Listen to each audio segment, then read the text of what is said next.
tonight, boys, please come into the auditorium. Stand to your feet. We're going to worship and continue to celebrate the Christmas season. Amen.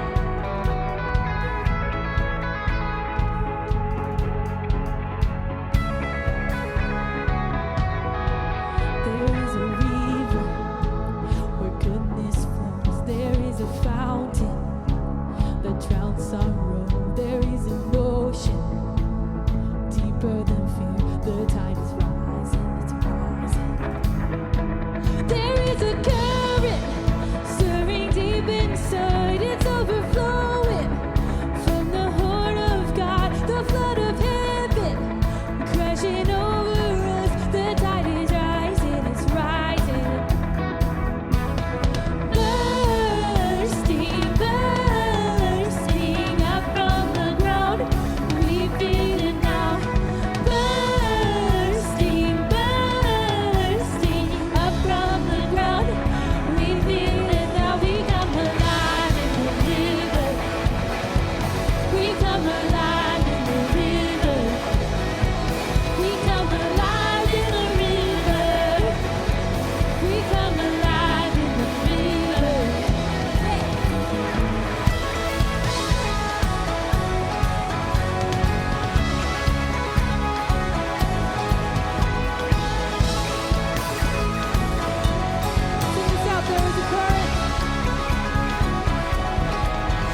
Hey, good morning, church. Come on, can you give Jesus your best praise this morning? And hey, happy New Year to you out there. We made it to 2021, and I think we should take a minute and give Jesus our best praise for that. We made it to 2021.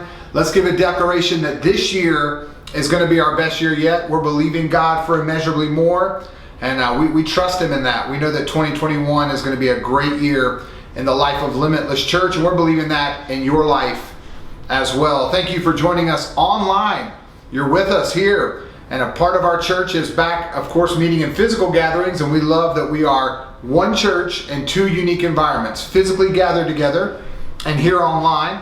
And remember, if you feel healthy and ready, healthy is the key, and ready to come back to physical gatherings, can we invite you to join us? Come back in 2021. Come back to the house of God and physical worship gatherings in 2021. But hey, we're glad that we can continue to worship with you online. We're going to have this environment as well. We know many of you don't live in the Tampa area, and you have made this a part of your Sunday mornings, and we are so humbled and grateful for that. So welcome, Limitless family, wherever you are, in person, online. We're lifting up the name of Jesus, kicking off 2021 strong. And for those of you with us here online, go ahead, throw some emojis in the chat section. Let me see some hearts. Let me see the muscle arms, some fist bumps, some clapping hands. Come on, maybe you got the New Year's emojis, party emojis. It's a happy new year. Throw whatever you got in the chat. We're so glad that you're with us today. And it is the first Sunday of 2021, which means it's the first of 52 Sundays that we get a chance to corporately gather together and lift up the name of Jesus. The first of 52. And we're believing we're going to start out strong here. Starting out the year strong. How many of you know that it's been said, how you start something has a lot to do with how you will finish it, right? How you start something will determine a lot of how you're going to finish. I would also say how well and how you start something has a lot to do with how the process and the journey will go as you approach the finish line. Gabby McCarthy, who is our Limitless Kids Director, she is amazingly gifted and talented at making homemade bread.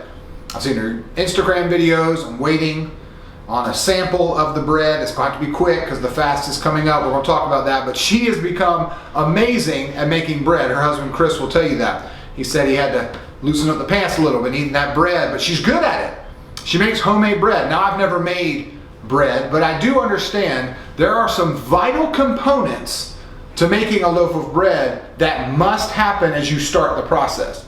Like if Gabby was going to make a loaf of bread and she forgot to put in the yeast, how many of you know that after that bread comes out of the oven, that finished product is not going to be what she envisioned when she started because she left out an important ingredient? You can't go back and add the yeast after the bread has been baked, right? You can't go back.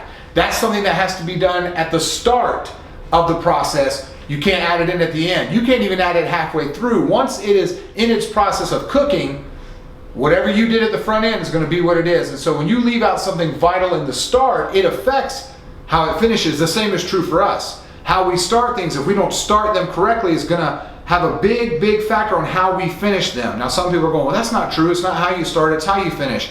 Hear me. If starting things well will help you finish things well. That's why as a church, we start every year in 21 days of corporate prayer and fasting. Now we're not starting tomorrow. We're going to start next Monday, January 11th. I wanted to take today to teach us about this idea of fasting, praying, getting us ready so that we can launch in next week strongly.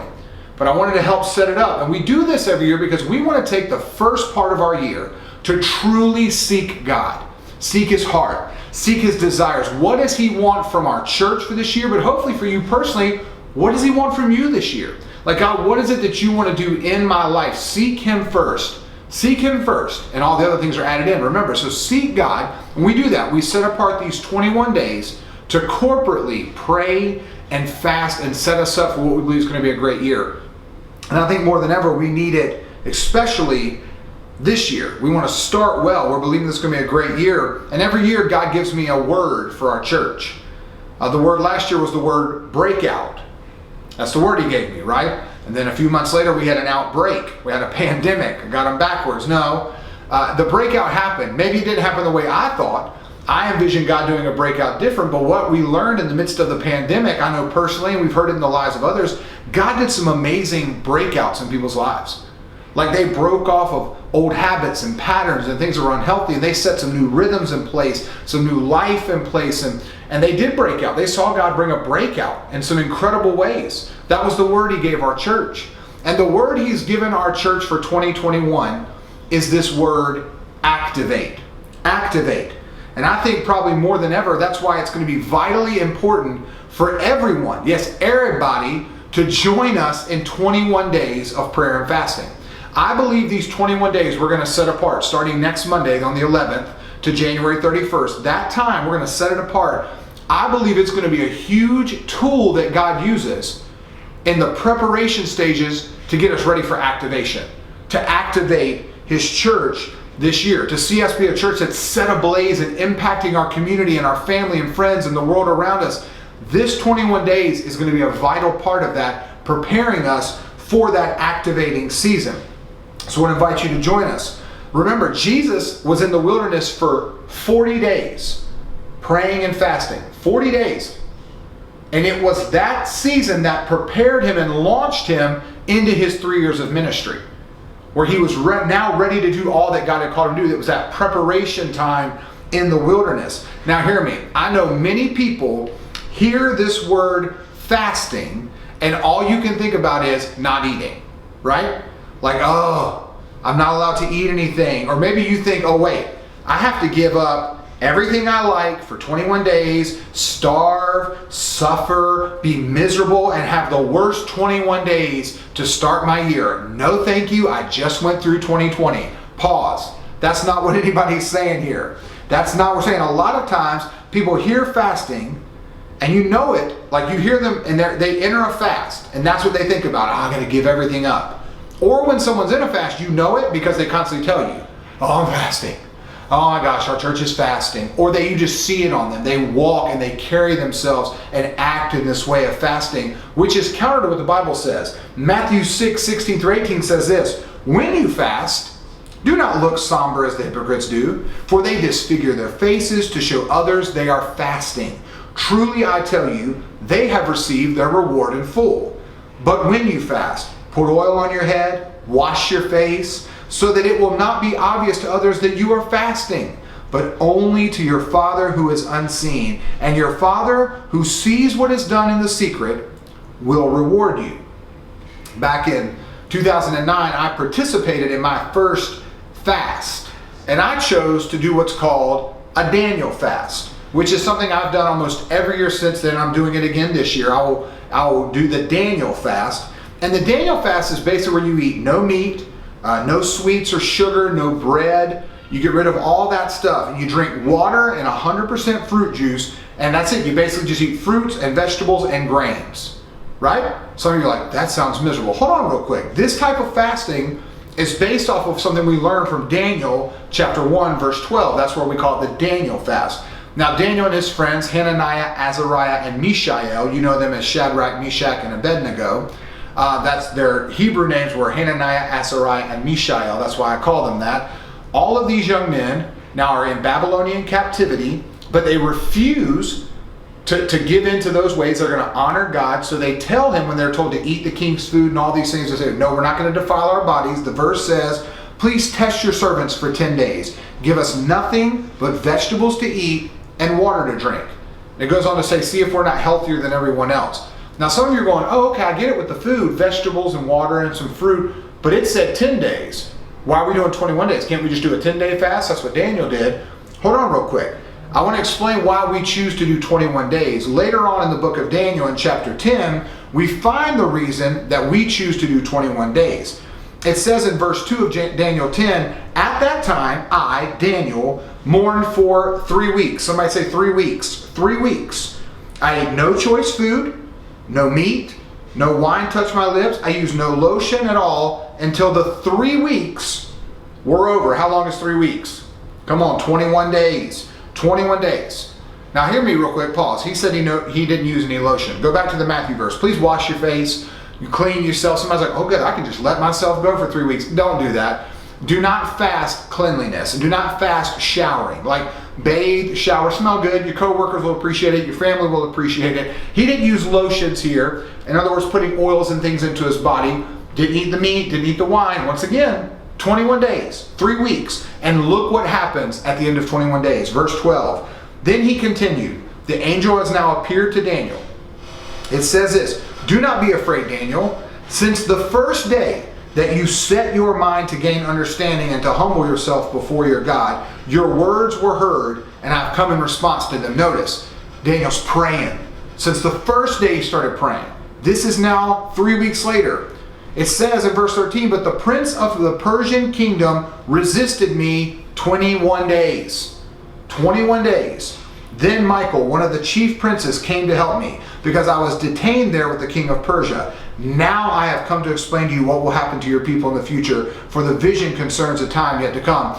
21 days, 3 weeks, praying, believing, fasting, seeking God for answers. And on the 21st day, the breakthrough came. The angel appears, answers Daniel's prayers. That's why we choose to do 21 days. Now hear me, there's nothing magical about 21 days. It's not like, listen, God is here. Look what he says there. God heard your prayers from day one. God's hearing you. He's listening to you. Like when you start, he's already there. Listen to me. God's even working and answering and doing things if you don't choose to pray and fast. But there's something powerful when we commit to 21 days, pressing into God, believing for more. Scientists and psychologists tell us that it takes 21 days to break or form a habit. That's a science thing. No, it's not. That's a biblical thing. 21 days for the breakthrough to come. 21 days sometimes to break that habit, form that habit. What a better way to start our year than in 21 days of prayer and fasting. Man, create a habit of desiring God's word, of prayer, of pressing in for more of God and watching him move. It's a powerful thing. If you've never done it, join us this year. It's going to be incredible. Now, I told you I'm choosing to do a Daniel fast. Fruits, vegetables, grains, water, 100%, that's it. Some of you go, oh, I can't give up coffee. Listen, this is not a legalistic thing. If you go, well, I want to do that, but maybe I'll keep the coffee. Here's the thing. I'm going to give you some different ways to fast. There are several different ways. You don't have to do a Daniel fast. Listen, there are things like a full fast. You can drink only liquids. You establish a number of days. Now hear me, you need to seek medical advice on this one. Like, I don't recommend somebody who goes, that's it for 21 days, nothing but liquids for me. You need to seek medical advice, make sure that's something your body can handle and control. But some people do that. There's things like a 3-day fast.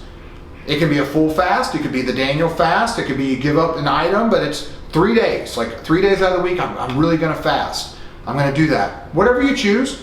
There's partial fasting where you go, all right, I'm going to fast from like 6 a.m. to 3 p.m. You can do sun up to sundown. You can select the type of fast you're going to do in that period. Maybe you're going to do a full fast from sun up to sundown. Maybe you're going to Daniel fast from sun up to sundown. You're going to give up some, whatever you choose to do. It's another option. There's intermittent fasting. It's become all the rage in weight loss. But there's intermittent fasting, and there's different types of intermittent fasting. I want to give you a couple. There's time-restricted fasting, which is you choose an eating window every day, which should usually be 8-ish to 10 hours of your eating window, which means there's this 14 to 16 hour period where you don't eat, where it is a full fast, where you're just having some water, maybe another liquid, but you're basically, for that 14 to 16 hour window, you're not eating. So it's an intermittent fast there. Now, listen, there's a Dr. Shemek who recommends that women fast no more than 14 hours at a time, just for hormonal reasons. So if you're going to do intermittent fasting, he would recommend your eating window, ladies, be 8 to 10 hours, and then only do the fasting for 14.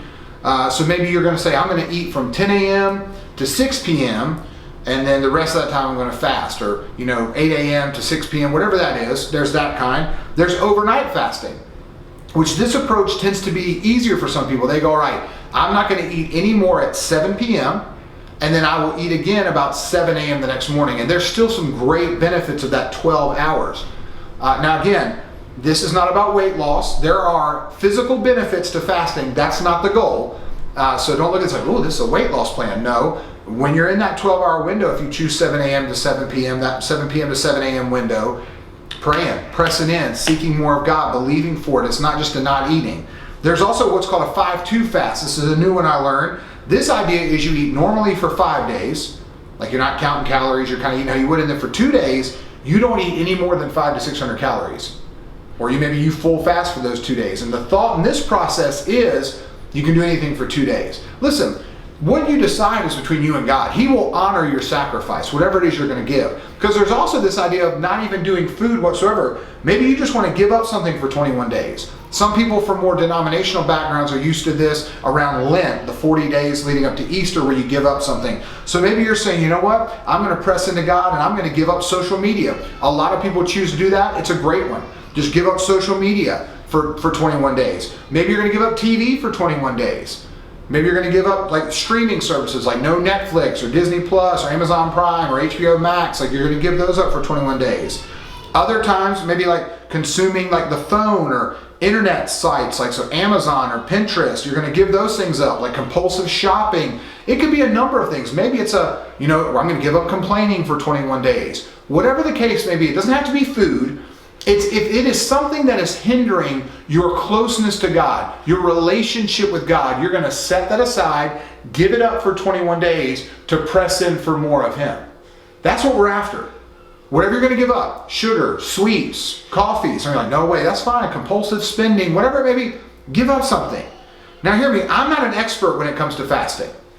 I really am not. I've been doing it since 2009. It's the first time I involved myself in a 21-day fast. So I've done it every year since then, but I'm not like an expert. So I like to seek out other people. And I heard a great message from Pastor Jensen Franklin. Actually, in our physical locations, we're giving out a handout. If you're interested in receiving that, you can email info@limitlesschurch.com and we'll send you that handout, the PDF. But we printed out handouts for people to receive, and you can learn. It's a lot of great information from Pastor Jensen's website about fasting, some frequently asked questions, different things about fasting, fast to choose. And so he's a great authority. He's been teaching on this for years before it became this popular thing a lot of churches are doing, which we're only one of probably thousands of churches doing 21 days of prayer and fasting. It's an incredible thing that most churches do to start the year. And a lot of what I'm about to share, I gleaned from a message I heard from Pastor Jensen and thought that's so great that it needs to be shared and taught. Because the key we have to remember when engaging in a time of prayer and fasting is the focus and purpose is to draw near to God and experience more of Him. Again, it's not about a weight loss plan. It's not about the food. Those are some offsetting benefits, but the purpose is to draw near to God and experience more of Him, to set our hearts on Him and to hear from Him and what He desires to start our year. And the problem is most people get fixed on what they cannot have during a fast and constantly missing what they gave up. Like I did this the first couple of years I participated in 21 days of prayer and fasting, especially when doing the Daniel fast or giving up food items and things you're used to having, because your body starts to go, wait a second, we're not eating like we used to. I'm not consuming as much as I used to. And your body begins to let you know. And what will happen is you'll make the fast all about what you can't have to eat instead of all that you can receive from God. Like you begin to focus there, like, can't have meat, not eating sweets. Oh, I smelled somebody grilling out. Oh, I saw the ice cream. And you get fixated on what you're not able to eat instead of getting fixed on God and all that He wants to give you and you can receive from Him in these sweet seasons. Now listen, if you choose to engage in any type of fast involving food, notice I did not say a fast, like I'm going to do a fast of fast food. Like I'm going to do mine on fast food. Like, wait, that's an option? Nothing but fast food for 21 days? I'm in, right? Somebody's like, I'm all in for that. 21 days of fast food. No, listen to me. If you choose that, your stewardship and finances, along with your health, will not reap a reward from 21 days of fast food. Don't do that one. That's not what we're talking about. But choosing a fast that includes food, listen to me, throughout 21 days, your body is going to let you know one major important thing, that you're hungry. That you're hungry. Like your body's going to let you know, trust me in this, your body will let you know. There's something in our bodies called ghrelin. G-H-R-E-L-I-N, ghrelin. It's actually what makes your stomach growl. You know that noise that you don't want people to hear, that roar, like you're kind of like, oh gosh. That's what that is. It's a hormone in your body. It's actually known as the hunger hormone. And it triggers this feeling of hunger in your body. You ever notice that you don't have to remind yourself you're hungry? Like ghrelin lets you know pretty much every 2 to 4 hours that you're hungry, that your body is hungry. And it only stops making that embarrassing noise if you feed it. because it's the trigger to let you know you're hungry, right? Listen to me today. My prayers during this fast that God will give us such a spiritual ghrelin. There will be this hunger and this growling inside of us for more of God. A spiritual ghrelin, like God, I'm desperate for more of you. I'm hungry for you, God. Like that's what the fast should make you do. In those times you're feeling that, press more into God. When you want to get back on the social media site that you gave up, press more into God. When you want to like go on Amazon and shop, press more into God, right? Like that's what the fast is. What you're giving up, you're replacing with more of God. That's what you want to have inside of you. And we need a hunger during this time for spiritual food, not physical food. I actually titled this message today, we need a hunger for God. Like we need a hunger for God. So here's a good question to ask. Am I hungry for God? This year, are we willing to declare that we will not live this year like we did 2020, right? Trapped, complacent, basically like in quarantine. Like I'm not living like that. Instead, we're going to declare, I'm going to allow God to activate me in 2021 and give me a constant hunger for Him, right? I want that ghrelin, that growl that is a sign that the only thing that's going to satisfy me is more of God. Come on, can we give Him an amen this morning? We're going to be a church hungry for God. And so hear me this morning. Listen, my son's back there amening right now. We thought he's taking a nap. He's shouting it out back there. You might hear him the whole service. That's okay. I'm still preaching, even with him in the background. Come on, somebody. And hear me this morning. During these 21 days of prayer and fasting, when you feel that hunger the most, that craving, that thing that you've removed, like you're wanting it the most, you're beginning to understand what Jesus felt in those 40 days in the wilderness. And what He desires for us to experience as we press into Him during seasons of prayer and fasting. We must have a hunger and a desire for more of Jesus. And so during these 21 days of prayer and fasting, those first few days, hear me, they're going to be tough because your body is adjusting to getting rid of some things. Like you're not eating like you used to. You've taken things out. Like your mind's going to race when you remove social media or you give up those streaming services like, I don't know what to do. I'm used to watching a Netflix show or I'm used to, listen, it'll be tough those first couple of days, but here's what's great. Probably about day 4, you're going to start to find a rhythm and a groove. You're like, all right, this is awesome. But about day 17 or 18, hear me on this, you're going to want to quit. You're like, this is ridiculous. It's going to ramp up. Like you're going to be near the finish line of 21 days and you're just going, okay, I've done enough. 17 was good enough. 18 was fine. Don't you quit because you're going to want to. And when that happens, when you feel that desire to quit the most, guess what? That's when the fast is truly starting to have an effect. Like when you want to quit the most, that's when you're starting to press in for it to do its greatest work. Remember, the breakthrough came on day 21. Now listen, some of you are going to experience breakthroughs on day 2, 8, 12, 50. Day 21, get to the finish line for all that God has for you. Because guess what? When those times you start to waver near the end of the fast, that's when Satan begins a full-out assault on you, trying to discourage you and knock you off course from experiencing all that God has for you. He came to Jesus at the end of 40 days of fasting and tempted Him. He said, hey, come on, let's get you off mission and purpose. You don't need God to fill you right now. Here are things of the world. Feed yourself, turn stones to bread. I'll give you the palaces of the world. Come on, throw yourself off a building. The angels will catch you. Get off mission, get off purpose. That's what He does. He comes at the end, not at the beginning when you're strong, when you're weak, when you need to press in more. That's when He comes at you. Because Satan's plan is to offer us a counterfeit option that looks like it will satisfy and meet the needs and hunger pains we have. But listen, that can only be filled by God. We got to have a hunger for God. It's the only thing that will satisfy. There's actually a story in 2 Kings chapter 6 and 7 that tells of a great famine that struck the land and the people were hungry. I mean, they were hungry. How hungry? Look what it says in 2 Kings 6:24. Sometime later, however, the king Ben-Hadad of Aram mustered his entire army and besieged Samaria. So they took it over. As a result, there was a great famine in the city. The siege lasted so long that a donkey's head sold for 80 pieces of silver and a cup of dove's dung sold for 5 pieces of silver. Anyone ever been so hungry that donkey's head is on the menu? What?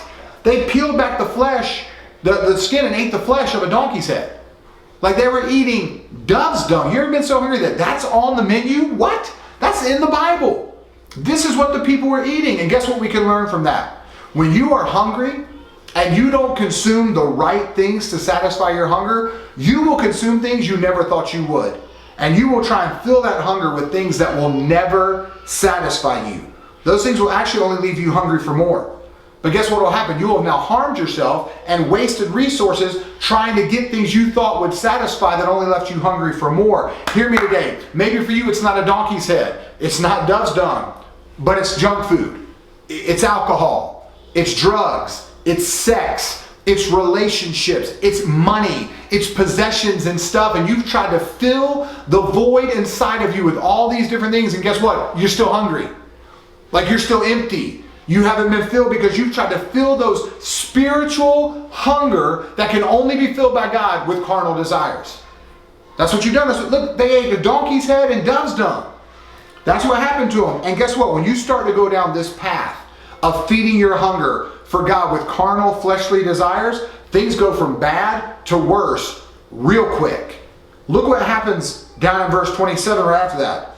There's a woman who cries out to a king and the Lord, and he answered, if the Lord doesn't help you, what can I do? I have neither food from the threshing floor nor wine from the press to give you. But then the king asked, what is the matter? She replied, the woman said to me, come on, let's eat your son today, then we will eat my son tomorrow. So we cooked my son and ate him. And the next day I said to her, kill your son so we can eat him. But she had hidden her son. Listen, we can learn a lot from this. What seems like a weird passage in the Bible. You're like, do what? That's in there? They were that hungry? What are you talking about? Why would you read some of that? Because guess what? When you don't feel that spiritual hunger for God, and you only feed on the carnal things that you desire, you will start turning and attacking and devouring other people around you. Not just physically, in a different sense. I don't mean you're going to get cannibalized. What I mean is we'll start attacking and devouring those around us. We saw that in 2020.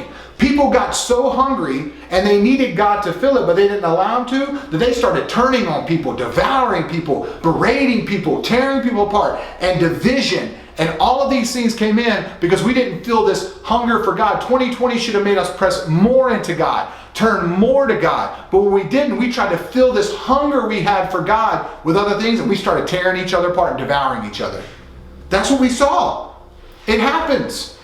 It's why Jesus said in Matthew 6, hey, don't do that. Seek first His kingdom and His righteousness, then all the other things are added. You want all these other things of the world? No. Seek God and He'll give you what you need. He adds all the other stuff in that you need. We got to get this. Because in the story, they were that hungry. They turned to those things. But there's another group in the story in 2 Kings 7 that we can learn from. They allowed their hunger to activate them.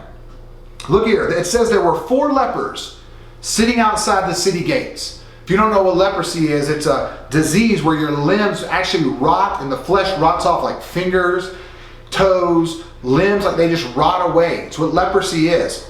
So there are these 4 men sitting outside the gates, and their life is literally falling apart. They were cast off from society. They believed they were unimportant and unworthy of anything. And hear me today as we start 2021. Don't you believe the lie from the enemy that you're not important, that you're not worthy. He's got great plans for you in 2021. You are worthy of everything He has. He's got immeasurably more in store for you. Don't you believe the lies. Don't you believe them. Come on, God's got great plans for you. Press into that today. Don't believe the lies. That's because they're sitting out there. And they didn't believe it. But look what happens.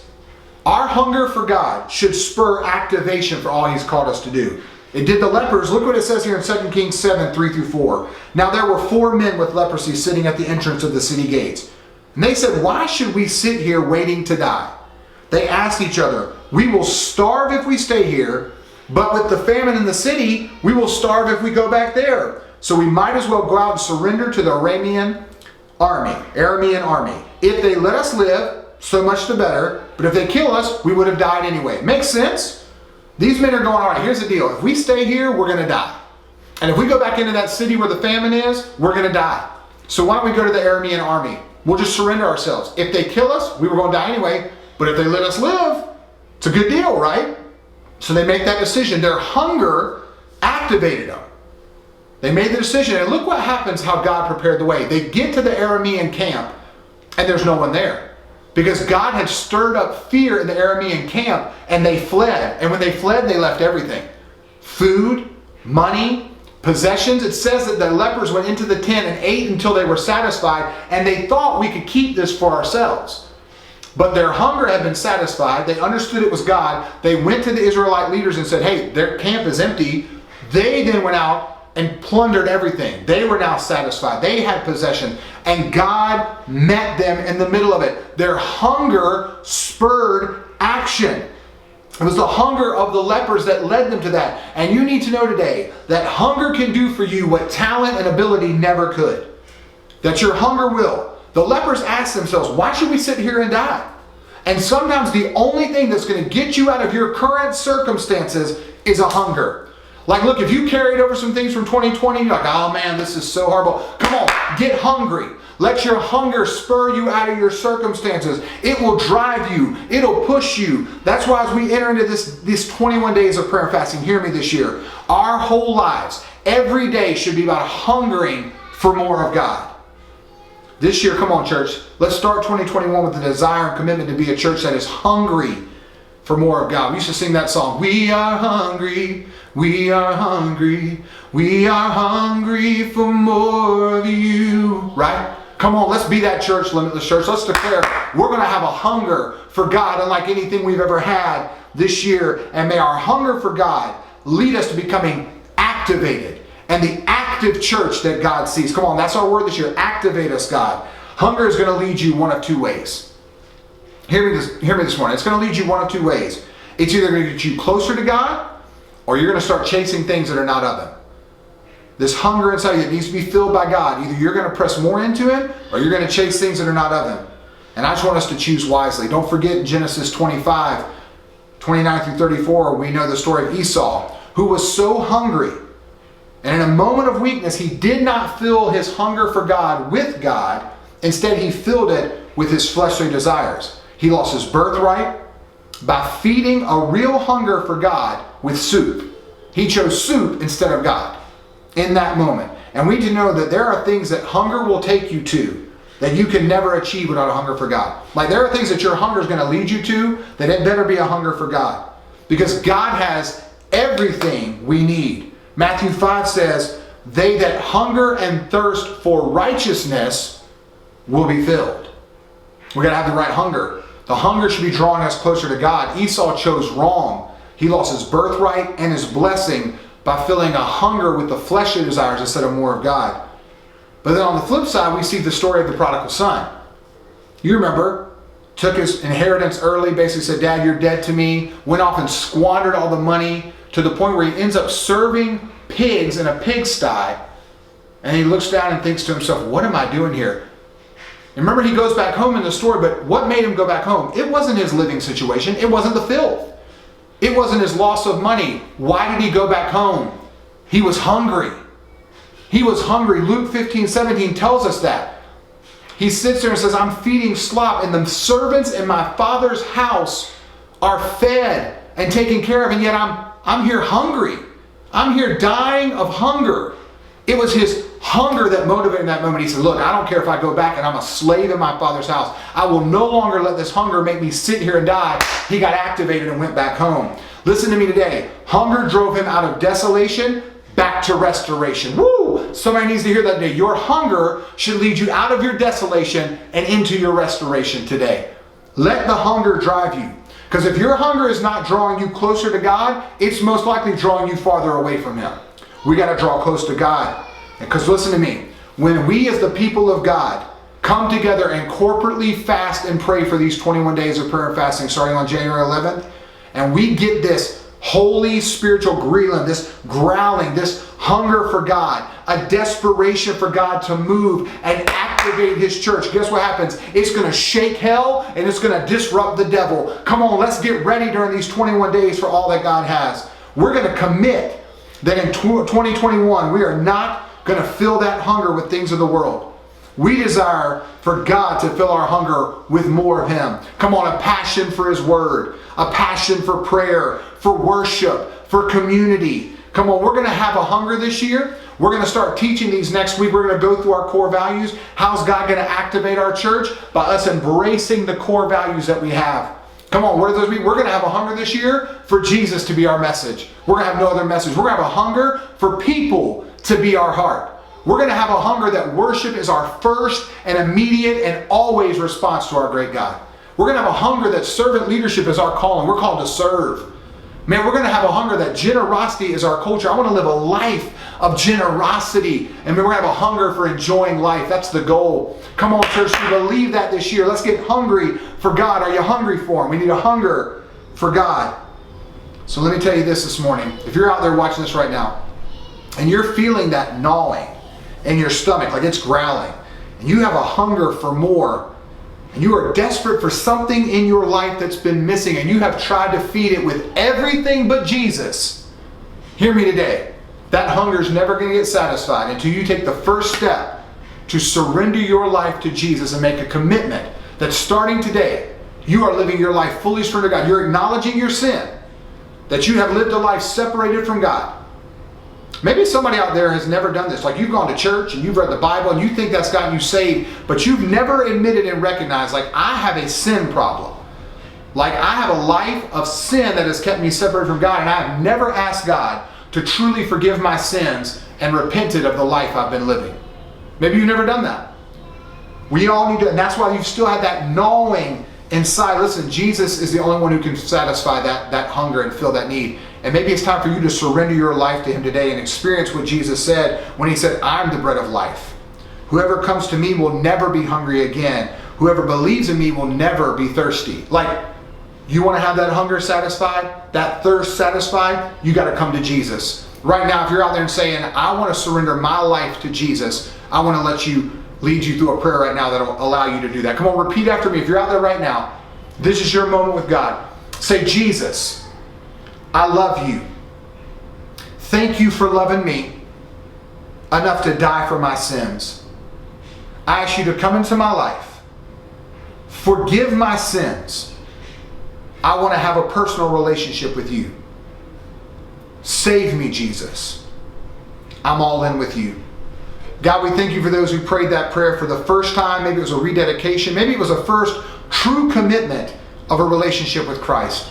God, I pray right now that you would seal this word in our heart this year, that we would have a hunger for Jesus unlike anything we've ever had before. May there be this growling, this spiritual ghrelin inside of us, letting us know that we can only be satisfied by Jesus. You're the only one who can fill and meet that need.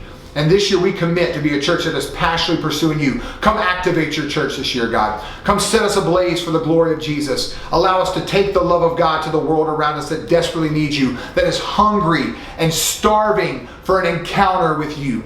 God, we love you. We praise you today. We celebrate with all the angels in heaven over those lives that made a decision to come to you. God, we're hungry for more of you. We want you. God, we are hungry for God this year. More of you, Jesus. We love you. We praise you. And everybody said, come on, everybody said amen and amen. Can you give Jesus your best praise today? Well, church, if you made that decision today to satisfy that hunger with Jesus for the first time, could you do me a favor? Would you pull out your smartphone and text the word believe? Believe to 813-710-6100. It's on the screen right here. Text believe. That's going to let us know that you just made the greatest decision ever. Because hear me, just praying a prayer and showing up on Sundays isn't enough. We want to come alongside of you and help you have a personal relationship with Jesus and begin the sanctification process of walking away from an old life into the new life you now have in Christ. So again, text believe to that number on the screen, 813-610-7100, so we can follow up with you, give you some next steps, get a Bible in your hand, give you a plan, get you connected in some community to help you become exactly who God created you to be. You were made on purpose for a purpose, and this is going to be your best year yet. God's ready to activate you into all that He has for you. Church, we also want to thank you for your incredible generosity.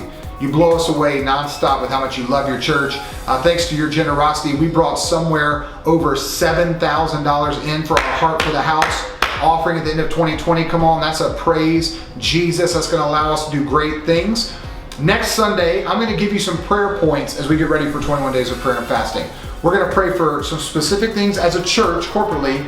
Then I want to encourage you to have 2 or 3 things you're really believing God for during the fast. I'm going to share those with you next week, but one of those prayers is going to be for that permanent location. And your generosity is helping get us prepared to step into a permanent location. We're believing for that here soon in 2021. We're going to find that place that God's going to allow us to. Remember, find a location where church is one of the things we do. Most importantly, a central hub where we can serve and love this community like crazy. Crazy love this community. That's what we want in it. We want God to use that building as a way that we can just serve and love the community, and we just happen to do church there on Sundays. So hey, keep praying for that. Hey, if you haven't given your gift today, hey, you can text GIVE to 813-710-6100. You can give through our app, you can give online, you can even mail a check to the address on the screen. Whatever's most convenient. Thank you for your generosity. Keep giving. We can't do what we do without you. Come on, let's believe God is going to break us out in an incredible way as He activates His church through your generosity this year. Hey, get prepared this week. We wanted to pray early and preach early, so prepare yourself. Ask God what kind of fast He wants to have you to do. Then next Sunday, we'll give you some prayer points and set you up, and that Monday, January 11th, we're in it for 21 days. We're going to finish strong, and we truly believe God's going to do something amazing in these 21 days of prayer and fasting. Church, we love you. We can't wait to see all that God's going to do during the fast, but most importantly during 2021. We truly know that our best is yet to come.